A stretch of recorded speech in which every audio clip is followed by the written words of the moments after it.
क्या सीखा। 4 वर्ष पहले मैं सोचता था, 5 वर्ष पहले, कि मैं बहुत खराब आदमी हूँ, नौकरी करता हूँ, रोज रात को बड़े लिफाफे लाता हूँ, गाड़ियाँ खरीदता हूँ, छुट्टियाँ मनाने जाता हूँ। ये समाज सेवी, ये बड़े बड़े पत्रकार, ये बड़े बड़े साधु संत, ये नेता कितने महान लोग हैं, देश की कितनी चिंता है। यहाँ भी कई रेस्टोरेंट है जिनमें बैठ के दोपहर को चिंतन करते हैं, और रात को भी करते हैं कई बार चिंतन। और इस देश में तो चिंतन हो, कई बार जब चिंतन यहाँ नहीं हो पाता तो लोग बैंकॉक जाते हैं चिंतन करने। पिछली बार गए थे हमारे नेता, उन्होंने कहा मैं चिंतन करने बैंकॉक गया था। मैं भी कई बार बैंकॉक गया हूँ, पर मुझे लगा नहीं कि वहां चिंतन हो सकता है। वहां सब कुछ हो सकता है, चिंतन तो नहीं हो सकता। पर उन्होंने कहा कि मैं चिंतन करने गया, तो मैंने मान लिया गए होंगे। तो मैं आपको एक गीत सुना रहा हूं। मैं पिछले 5 साल में बहुत बड़े बड़े लोगों से मिला, काफी बड़े लोग थे, इस देश के बड़े लोग थे, खबर बनाने वाले लोग थे। इंडिया टुडे में माइटी 100s छपते हैं, इन्फ्लुएंशियल 100, उसमें उनका नाम छपता था। अब तो हमारा भी छपने लगा, पहले उनका पढ़ते थे, अब तो हमें लगा ये बड़े लोग हैं। लेकिन मैं जब उनसे मिला तो मुझे मिलने के बाद कई बार, हर बार नहीं, डॉक्टर कुंवर बेचैन का एक शेर याद आया। इस पर आपकी तालियां मिले कि मैं कई बड़े लोगों की नीचाई से वाकिफ हूं, मैं कई बड़े लोगों की नीचाई से वाकिफ हूं। बहुत मुश्किल है दुनिया में बड़े होकर बड़ा होना। तो मैं आपको एक गीत सुना देता हूं, समय की सीमाएं हैं, मुझे कहीं दूर पहुंचना है। मैं एक गीत आपको सुनाता हूं, मैंने क्या जिंदगी को जिया, सुनिएगा। कि इतनी रंग बिरंगी ही दुनिया, इतनी रंग बिरंगी ही दुनिया, 2 आंखों में कैसे आए। इतनी, आपकी दाद और आपकी तालियां ही एकमात्र पेमेंट है, बाकी तो तवलीन जी के आग्रह पर यहां हूं, आप जानते ही हैं। कि इतनी रंग बिरंगी ही दुनिया, 2 आंखों में कैसे आए। हमसे पूछो इतने अनुभव, एक कंठ से कैसे गाए। इतनी रंग बिरंगी ही दुनिया, 2 आंखों में कैसे आए। हमसे पूछो इतने अनुभव, एक कंठ से कैसे गाए। इतनी रंग बिरंगी ही दुनिया। 4 पंक्तियां सुनिए, हर पंक्ति पर एक चेहरा आपको याद आएगा। आपको वो चेहरा याद आ जाए तो वहां कर दीजिए, मेरा आना सार्थक होगा, आपका सुनना सार्थक हो जाएगा। कि ऐसे उजले लोग मिले जो, इस क्षेत्र में बहुत मिलते हैं जहां आप बैठे इसके आसपास। ऐसे उजले लोग मिले जो अंदर से बेहद काले थे। वहां मिले आपके। ऐसे उजले लोग मिले जो अंदर से बेहद काले थे। ऐसे चतुर मिले जो मन से सहज सरल भोले भाले थे। ऐसे धनी मिले जो कंगालों से भी ज्यादा रीते थे। ऐसे धनी मिले जो कंगालों से भी ज्यादा रीते थे। ऐसे मिले फकीर जो सोने के घट में पानी पीते थे। ऐसे मिले फकीर जो सोने के घट में पानी पीते थे। पंक्ति सुनिए। मेरे पिताजी चाहते थे कि मैं कलेक्टर बनूं, उन्हें बड़ी आशा थी कि मैं प्रतिभाशाली हूं, मैं ये काम कर सकता हूं। लेकिन मैंने जैसे कई उम्मीदें उनकी ध्वस्त की, तो ये वाली भी की।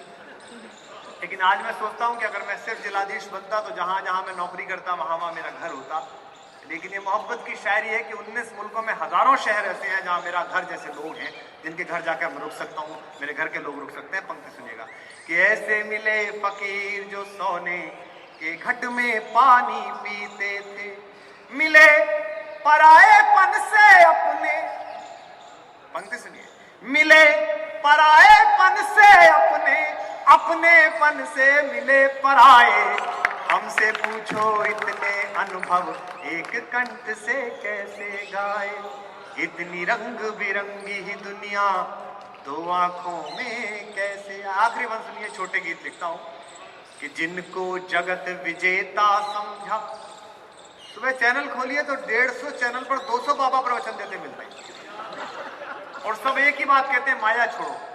हमने कहा क्या करें, बोले मुझे दे दो, मैं आश्रम बना रहा हूं। और कई तो बड़े अद्भुत हैं, वो ऐसे ही बैठ जाएंगे, सामने लोग हो जाएंगे खड़े, वो एक खड़ा होगा, महाराज जी मेरा प्रमोशन रुका हुआ है। फिर वो पूछेंगे कि सुबह आपने नाश्ते में क्या खाया। फिर सामने वाला बताएगा कि समोसे खाए। फिर वो चटनी से पूछेंगे कौन सी से खाए, वो कहेगा हरी चटनी से खाए। बोले लाल से खाओ, वही कृपा रुकी हुई है। और ये आदृत हैं, ये लोग हैं देश में, इनकी फैन फॉलोइंग है। इनके साथ जुड़े हुए लोग हैं, किसको समझाने जाइए आप, किससे झक मारिए, जिसके खिलाफ सच के साथ खड़े हो जाइए वही आपका विरोधी हो जाता है। इस देश में नायकों का परिभाषा बदलनी पड़ेगी। आज क्या दिन है? आज अशफाक का दिन है, आज बिस्मिल का दिन है, लेकिन हमको याद नहीं है। पूरी दिल्ली पे लोग उतरे हुए हैं कि राजमाता और राष्ट्रीय भोज ना पकड़े जाएं। सड़क पे लोग उतरे हुए हैं। हमने अपने नायक गलत तलाश लिए हैं। 76 साल के महानायक सिर के तेल से लेके पैर की फटी बीमारियों तक सबकी क्रीम बेचते हैं, लेकिन दिल्ली की सड़कों पर एक बेटी का बलात्कार हो जाए तो सड़क पर नहीं उतरते, लाठियां नहीं खानी, सरकारों के साथ चलना है, जिसकी हो उसके साथ चलना है। पहले उनकी थी तो शॉल ओढ़ लिया, फिर उनकी थी तो बोले यूपी में है दम जुर्म है कम, अब इनकी आ गई तो बोले कभी तो आइए गुजरात में, कल हमारी आ जाएगी तो हम तो भाई बन जाएंगे, क्योंकि बच्चन जी के वो भी और बच्चन जी के हम भी हैं। ऐसे नहीं चलेगा, नायका तो बदलना पड़ेगा। तब पंक्तियां पढ़ो कि जिनको जगत विजेता समझा, हम वक्त के हाशिए पर खारिज हुए लोग हैं, हमें पता है, हम जानते हैं कि हम जो कर रहे हैं उसे समय मुश्किल से स्वीकार करेगा, लेकिन जितने लोग यहां बैठे हैं मैं उनसे यह भी कहना चाहता हूं, किसी भी व्यक्ति का जन्म महान नहीं होता, उसकी मृत्यु महान होती है। जिस दिन भगत सिंह पैदा हुए उस दिन हिंदुस्तान में कम से कम 40-50 लाख बच्चे पैदा हुए होंगे, लेकिन 23 साल की उम्र में जब वो शेर का बच्चा फांसी पर चढ़ा तो हिंदुस्तान की हर मां ये ख्वाब देखने लगी कि उसकी कोख से भगत सिंह जैसा बेटा पैदा हो। इसलिए अखिलेश जी ने कहा कि बेवजह दिल पे कोई बोझ न भारी रखिए, जिंदगी जंग है, इस जंग को जारी रखिए, कितने दिन जिंदा रहे इसकी न गिनती कीजिए, किस तरह जिंदा रहे इसकी शुमारी रखिए। तब कह रहा कि जिनको जगत विजेता समझा, मन के आगे हारे ही निकले, जिनको जगत विजेता आखिरी 4 पंक्तियां और मैं आपसे विदा चाहूंगा। क्षमा चाहता हूं कि पूरे समय आपके बीच नहीं रुक पा रहा हूं, मुझे निकलना है कहीं। कि जिनको जगत विजेता समझा, मन के द्वारे हारे ही निकले, जो हारे हारे लगते थे अंदर से ध्रुव तारे ही निकले, जो हारे हारे लगते थे अंदर से ध्रुव तारे ही निकले, जिनको पतवारें सौंपी थी। कविता का कभी काम नहीं है राजनीति का, लानत भेजिए मुझ पर, मैं खुद पर भेजता हूं कि मैं कहां फंस गया। ये मेरा काम थोड़ी था, ये मेरा काम था कि जो मैं कर रहा हूं, मेरा काम नहीं था। कविता हमारे सिर की पगड़ी है, राजनीति हमारे पैर की जूती है। लेकिन हम युग के इतिहासकारों को यह चेतावनी देना चाहते हैं कि अगर आप हमारे सर की पगड़ी पर हाथ डालने की कोशिश करोगे तो इस जूती को हाथ में लेना भी आता है, इसे चलाना भी आता है। तब कहते हैं कि जिनको जगत विजेता समझा, मन के द्वारे हारे ही निकले। और पुराने लोग बैठे, इनको तो याद होगा 1963 का दिल्ली के लाल किले का कवि सम्मेलन था, नेहरू जी मुख्य अतिथि थे, राष्ट्रकवि रामधारी सिंह की अध्यक्षता थी। पुराने लोग बताते हैं संस्मरण, नेहरू जी काफी हिले हुए थे हार के बाद से। जब ऊपर चढ़ने लगे, मंच ऊंचा था तो थोड़े से लड़खड़ा गए, तो दिनकर जी ने उनका हाथ पकड़ लिया। दिनकर जी राज्यसभा में थे, मंच पर बैठे बैठे दिनकर जी के कान में ग्रेटिट्यूड में, कृतज्ञता में नेहरू जी ने कहा कि धन्यवाद दिनकर, तुमने मुझे संभाल लिया। तो दिनकर जी ने कहा पंडित जी धन्यवाद देने की जरूरत नहीं है, राजनीति जब जब लड़खड़ाती है साहित्य उसे संभालता है, उसका काम है। कि जिनको जगत विजेता समझा, मन के द्वारे हारे ही निकले, जो हारे हारे लगते थे अंदर से ध्रुव तारे ही निकले, जिनको पतवारें सौंपी थी। एक शब्द पकड़िए और अच्छा लगे तो मुझे दाद दी। जिनको पतवारें सौंपी थी वे भंवरों के सूदखोर थे, जिनको भंवर समझ डरता था आखिर वही किनारे ही निकले, जिनको भंवर समझ डरता था आखिर वही किनारे ही निकले। वे मंजिल तक क्या पहुंचेंगे, हम मंजिल तक कैसे पहुंचे, जिनको खुद रास्ता भटकाए, हमसे पूछो इतने अनुभव एक कंठ से कैसे गा, इतनी रंग बिरंगी दुनिया। आपने बहुत अच्छा सुना, आपका आदेश हो तो 3 गजल के शेर और सुना देता हूं, आपकी तालियों का मंजर हो, आप सुना देते हैं कि रूह जिस्म का और ठिकाना चलता रहता है, आपकी दाद मिले मिसरा देखिएगा कि रूह जिस्म का गजल हिंदी वालों को अभी उतनी आती नहीं है। हिंदी में गजल का वही हाल है जो उर्दू में गीत का हाल है, लेकिन फिर भी हम कोशिश कर रहे हैं। अखाड़ा आपका है लेकिन कोशिश हमारी है कि रूह जिस्म का ठौर ठिकाना चलता रहता है, जीना मरना खोना पाना चलता रहता। दाद मिले आपकी कि रूह जिस्म का ठौर ठिकाना चलता रहता है, जीना मरना खोना पाना चलता रहता है।